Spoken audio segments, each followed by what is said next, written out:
Hola, buenos días. Mi nombre es Ainhoa Sandy y junto con mis compañeras Paula Saiz y Paula Salazar vamos a hacer nuestra presentación sobre el humanismo. En nuestra presentación vamos a hablar sobre qué es el humanismo y dos grandes obras, las cuales son La Celestina y Coplas a la muerte de su padre. Para finalizar haremos un juego interactivo en el que pido la participación de toda la clase. El humanismo. El humanismo es una corriente filosófica, educativa y filológica europea ligada al Renacimiento, la cual rompe con las tradiciones medievales y exaltó las cualidades humanas. Consiste en poner énfasis a la responsabilidad del propio hombre para darle sentido a su vida, sin necesidad de recurrir a la existencia de un mundo trascendental o un dios. Como consecuencia, se considera al hombre como el centro de todo. Es una corriente antropocentrista. Su origen. Su origen se sitúa en el siglo XIV en Italia. Sus principales centros fueron Roma, Venecia y Florencia, aunque fue en esta última donde obtuvo mayor importancia, y pasó a ser la capital intelectual de Europa, ya que fue lugar de varias reuniones entre ilustres literarios de este movimiento. El humanismo y su influjo en la literatura castellana. Fue un periodo llamado Prerrenacimiento, en el que predominan los temas religiosos en todos los géneros, así como una visión pesimista del lugar del hombre en la tierra, como muestra Jorge Manrique en su obra Coplas a la muerte de su padre. También destaca la aparición de La Celestina, de Fernando de Rojas, ambos autores de los cuales vamos a hablar en nuestra presentación. Las características. Entre las características principales de este movimiento destacan el antropocentrismo, que consiste en la idea del ser humano como el centro de todas las cosas, y nace como una oposición al pensamiento teológico de la Edad Media. La figura de Dios, que aunque yo ya he dicho que la principal característica es el antropocentrismo, la figura de Dios seguía siendo relevante, dado que cumplía un rol fundamental en la concepción del universo. El uso de la razón sobre la fe, la inteligencia humana como valor supremo para justificar la existencia. La difusión del conocimiento y la educación permitieron que la población se empoderara y dejara de ser ignorante. El interés por la filosofía y las ideas clásicas. Se retoman las ideas de la antigua Grecia y Roma, cuyas costumbres se habían perdido durante la Edad Media. La idea de un individuo libre, como oposición a la obediencia y la autoridad absoluta. Y el rechazo a las tradiciones de la Edad Media. Llevó al movimiento a mantener un interés por separar la Iglesia del Estado. Para continuar, os voy a dejar con mi compañera Paula Saiz, la cual os va a hablar sobre La Celestina. Buenos días, como ya ha dicho mi compañera Ainhoa, yo os voy a hablar sobre una gran obra, que es La Celestina, también conocida como Tragicomedia de Calisto y Melibea. Esta obra es considerada como una de las obras cumbres de la literatura española y una de las más significativas del siglo XV. Para comenzar, voy a explicar algunos datos de su autor, que es Fernando de Rojas. Este autor nació en la Puebla de Montalbán en 1455. Fue un dramaturgo español nacido en una familia de judíos conversos de cuarta generación perseguida por la Inquisición. De su infancia y adolescencia no hay mucha información, pero recibió una gran formación, estudiando Derecho en la Universidad de Salamanca, donde, además por ser obligatorio, debió de estudiar 3 años en la Facultad de Artes, adentrándose así en el estudio de los clásicos latinos y la filosofía griega. Tras obtener el título de bachillerato en leyes, por el que tuvo que estudiar 10 años más, comenzó a ejercer como abogado en Talavera de la Reina, donde más tarde llegó a ser alcalde. En ese mismo lugar, hacia 1512, se casó con Leonor Álvarez de Montalbán, con quien tuvo 3 hijas y 4 hijos, siendo su primogénito Francisco de Rojas, a quien legó su extensa biblioteca. Se cree casi con certeza que este autor solamente escribió una obra, pero de gran importancia en la historia de la literatura, que es La Celestina, de la cual os hablaré más tarde. Finalmente fallece en Talavera de la Reina, pero no se sabe bien la fecha exacta. Solamente se conoce que muere en abril de 1541 y es enterrado en la iglesia del monasterio de la Madre de Dios de Talavera. Y bueno, para entender los motivos que le llevaron a este autor a escribir su obra, primero os voy a situar en la época en la que fue escrita. La Celestina aparece dentro de ese periodo de transición del siglo XV al siglo XVI, es decir, de la Edad Media al Renacimiento, que es el reinado de los reyes católicos, en el que se inicia una etapa brillante en la historia y cultura española, y donde está presente también la Inquisición con el objetivo de suprimir a la herejía. Por lo tanto, como el autor era un judío convertido a la religión cristiana, se siente rechazado en la sociedad presente en la época del reinado de los reyes católicos, debido a la Inquisición, ya que se comete un acto de racismo indiscutible, que es la expulsión de sus correligionarios y compatriotas, los judíos de tierras cristianas. Por ello, el rechazo a la realidad social de la época se observa en su obra. Ahora vamos a pasar a hablar de la lengua y el estilo presentes en esta obra, que esta obra refleja el paso que existe entre dos culturas muy distintas, que son la medieval y la renacentista. Por lo tanto, están presentes una serie de aspectos. Los más relevantes son los siguientes. El primero es la mezcla del lenguaje culto y el popular, que se mezclan en esta obra recreando así un estilo realista y totalmente innovador para la época. En segundo lugar tenemos el estilo latinizante, que aunque la obra incorpora elementos populares, el latín todavía está muy presente. En tercer lugar tenemos la comicidad lingüística, que se usa un tipo de léxico muy local y colorido que recrea la sociedad de una manera sencilla. Y por último tenemos el diálogo, que durante el texto nos encontramos con diferentes técnicas, como son los monólogos o los diálogos, que ayudan a comprender mejor la profundidad del personaje y su auténtica naturaleza. Ahora os voy a hablar sobre los temas principales que se tratan en esta obra, que son el amor, que es el más destacado. Podemos hablar de que existe una relación propia entre el amor y la muerte, ya que en esta obra el amor conduce al final trágico de todos los protagonistas. El motivo es que el amor que sienten los personajes no es un amor ideal y bucólico, sino que es un amor peligroso, un amor incontrolado que precipita la desgracia. En segundo lugar tenemos la muerte, que es el destino de casi todos los personajes de esta obra. En cierto modo, la muerte, vista como un desenlace trágico, hace que los personajes apelen a la importancia de vivir el momento. Y luego, por último, tenemos la avaricia, que se ve reflejada en la Celestina, y también en los criados de Calisto. Todos se mueven por un interés común, que es obtener riqueza. Al final, la codicia conduce a estos personajes a su propio deceso. Y otros temas que se tratan en la obra son la fortuna y la brujería. Y antes de explicaros el argumento de la obra, os voy a hablar un poco sobre los personajes. En primer lugar tenemos a Celestina, que es el eje central de la obra, la cual también posee como título el nombre de este personaje. Es una anciana alcahueta y avariciosa. Asimismo, Celestina se mueve solo por su propio beneficio y aprovecha su sabiduría y su experiencia vital para persuadir al resto de personajes. En segundo lugar tenemos a Melibea, que es una joven pura y fiel a sus principios. Es quizá uno de los personajes que más evoluciona a lo largo de la obra. Comienza siendo una niña honrada, pero sin embargo, después de la visita de Celestina, decide romper con las reglas y se deja seducir por la alcahueta.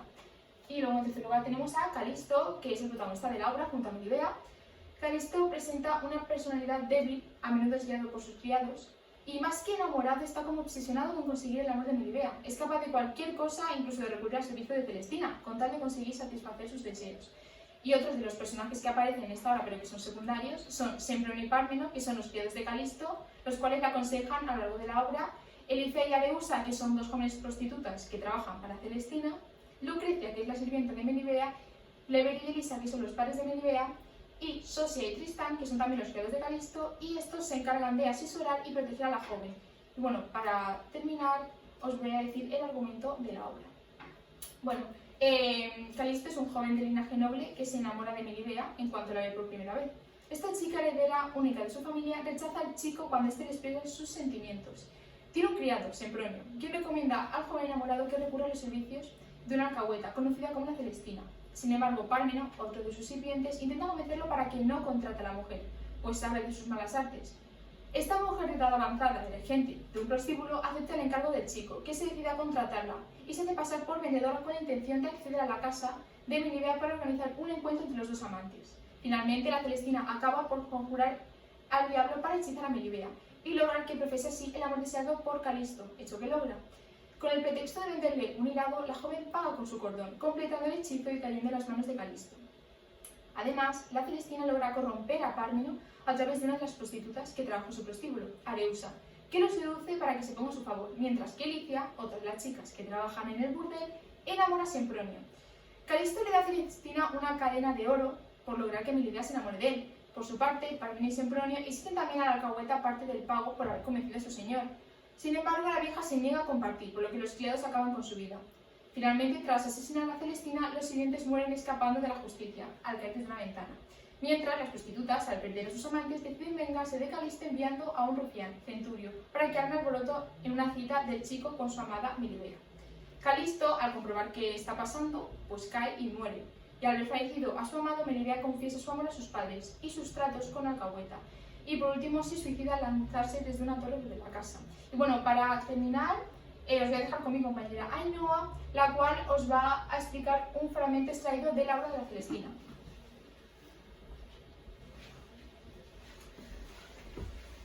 Como bien ha explicado mi compañera, yo os voy a explicar este fragmento de la obra de la Celestina. En el calificativo de mi señor existe una parodia a la teoría medieval del amor cortés. Melibea llama madre y señora a Celestina. Con ello reconoce que ha sido ella la que le ha permitido disfrutar del amor hacia Calisto.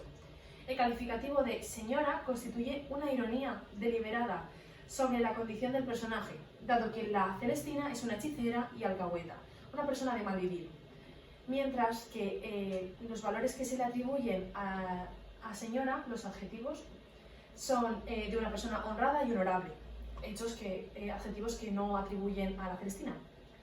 Bueno, para continuar, os voy a dejar con mi compañera Paula Salazar, la cual os va a hablar de coplas a la muerte de su padre.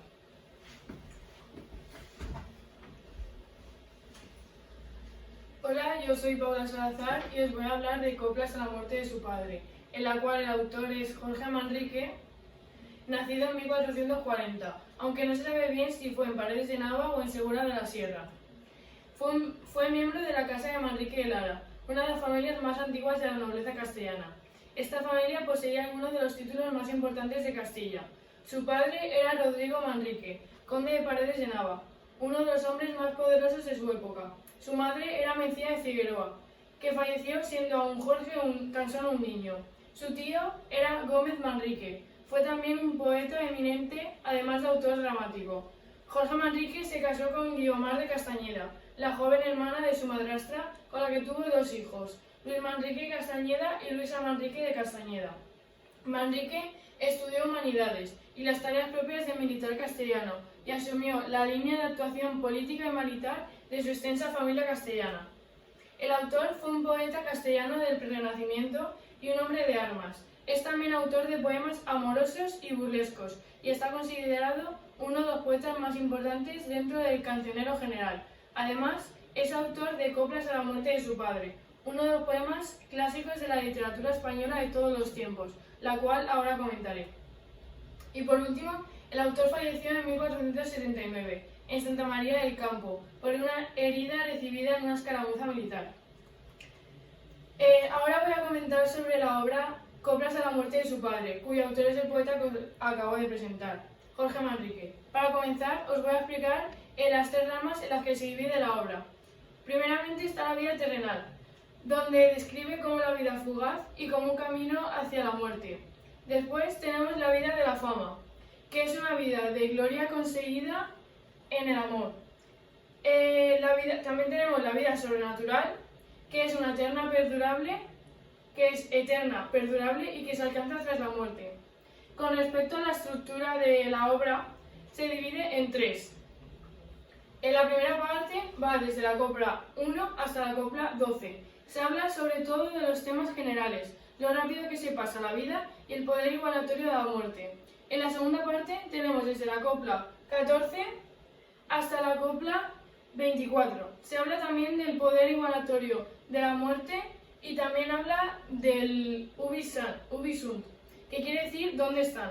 Y la tercera y última parte es desde la copla 25 hasta la copla 40. Se habla más del padre de Manrique, de sus virtudes y características, y hace comparaciones. Sobre todo, se habla de cómo la muerte reta a su padre para que deje esta vida terrenal y se vaya a la vida eterna. Al final, el poeta intenta iluminar su alma angustiada por la muerte de su padre, con la fe y con su sentimiento cristiano, llevándola a la aceptación de su dolor. Jorge Manrique filosofa sobre la inestabilidad de la fortuna, la fugacidad del tiempo, las ilusiones humanas y el poder igualatorio de la muerte a lo largo de 40 estrofas llamadas coplas de pie quebrado o sestillas manriqueñas. Quiere decir que esas estrofas están compuestas por 8 versos octosílabos combinados con versos tetrasílabos. Centrándonos en el estilo, el poeta sustituye el estilo elevado de la gran poesía del siglo XV por un estilo humilde, en el que adquiere relevancia el uso de sentencias, deja a un lado los recursos eruditos y otros característicos de la poesía de su época, para centrarse en el empleo de metáforas e imágenes. En las coplas son habituales también las interrogaciones retóricas. El uso de un estilo sencillo debe contemplarse a la luz de la fidelidad de la predicación. De este modo, el autor pretendía llegar a todos los públicos. Este texto está escrito sin muchos recursos lingüísticos y con bastante simplicidad, puesto que la intención de Manrique fue que llegase a todo el mundo. Aún así podemos detectar metáforas, símiles, personificaciones, anáforas, paralelismos y preguntas retóricas, aunque todos ellos de una simplicidad extrema. Ahora, hablando sobre su obra, se dice que esta obra, las coplas fueron compuestas entre 1477 y 1478, pero no descarta la opción de que Las 24 primeras hayan sido entre 1460 y 1470. La intención de Manrique en la obra era rendir tributo a su padre, que fue su ejemplo en la vida. Es una dolorosa elegía durante la cual lamenta de una forma melancólica la inestabilidad de los bienes, de la fortuna, la fugacidad de las vidas humanas y el poder igualatorio de la muerte.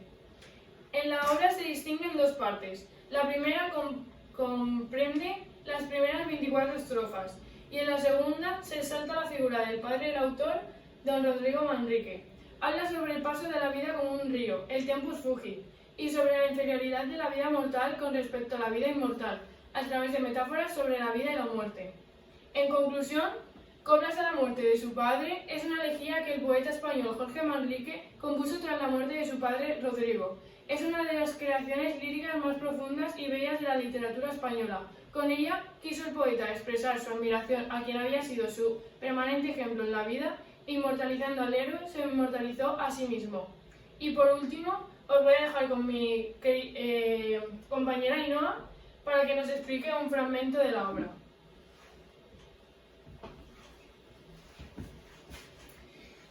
En este trozo de la obra, Coplas a la muerte de su padre, el autor establece una relación de paralelismo al utilizar una gran cantidad de metáforas sobre el transcurso de la vida, desde el nacimiento hasta la muerte y un camino.